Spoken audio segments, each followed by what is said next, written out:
Most musicians can relate to the feeling of playing something really well at home, only for things to fall apart on stage when it really matters. This is commonly known as choking under pressure, and has nothing to do with talent or experience or skill, because even the most elite, high-level, historically great musicians and athletes have been known to have moments like this from time to time. Fortunately, we have some pretty good ideas what exactly causes this and what we can do to prevent this from happening. And the answer isn't just to practice more. So in this video, we will explore a rather curious technique that researchers have tested to prevent choking and enable us to perform closer to our full abilities when it counts. We will also look at a few factors that explain why this might really work, and we'll look at whether this technique actually works or not, especially for musicians. So why is it that we can be totally capable of performing a particular skill, but then make a complete mess of things when the pressure kicks in? Well, there are actually a number of reasons for this. But what if I told you that all you needed to do to be more bulletproof under pressure is squeeze a soft ball in your left hand before you begin playing? Could it really be this simple? Well, the premise behind the technique does have roots in a few different areas of research. Self-focus or explicit monitoring theories, for instance, propose that under pressure, our attention tends to turn inward, and we either pay too much attention to the minutiae of our motor movements, or we try to exert too much conscious control over these movements. Either way, this disrupts the automaticity of complex motor movements. For instance, if you've ever had to walk in front of a crowd of people who are watching your every move, you know how awkward this can feel and how awkward looking it can make you appear.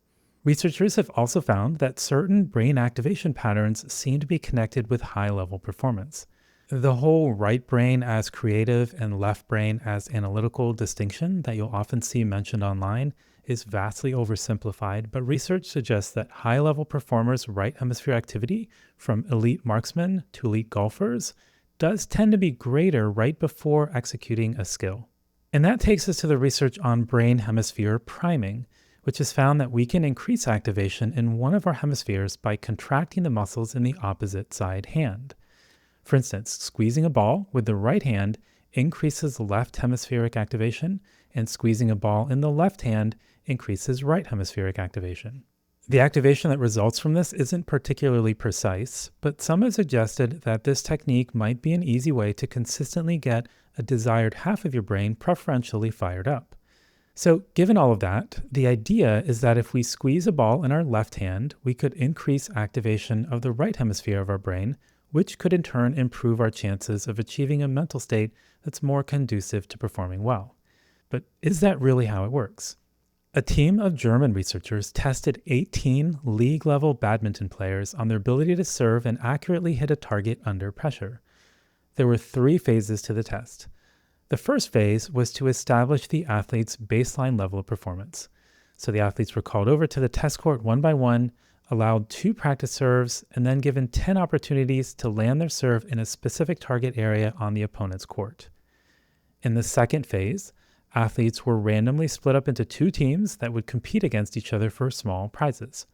To increase the pressure and make them more self-conscious, they were also videotaped, told that their serves would be analyzed and evaluated by their coach, and instructed to pay close attention to their serving technique. The athletes alternated turns between teams and were encouraged to verbally support their teammates and actively root against their opponents to try to make this feel a little more like a real competition. In the last phase, athletes once again competed against each other, except this time, half of the athletes squeezed a soft ball in their right hand for about 30 seconds right before their turn, while the other half squeezed a soft ball in their left hand before their turn. So was there any difference in performance between the left-hand squeezers and the right-hand squeezers? Well, on average, the athletes performed best on the baseline performance tests when there was nothing at stake. So no surprise there. And, as expected, they generally performed worse when the pressure was kicked up a few notches. Again, not a surprise. So what happened when they squeezed the ball in their right or left hand? Well, in the final test, the athletes who squeezed a ball in their right hand continued to perform poorly under pressure. But crazily enough, the athletes who squeezed a ball with their left hand seemed to be resistant to choking and performed just as well under pressure as they did in the baseline test when there was no pressure. So this does seem to work at least in a few different sports, but could this work with musicians as well? Well, there's actually not a ton of data on this for musicians quite yet.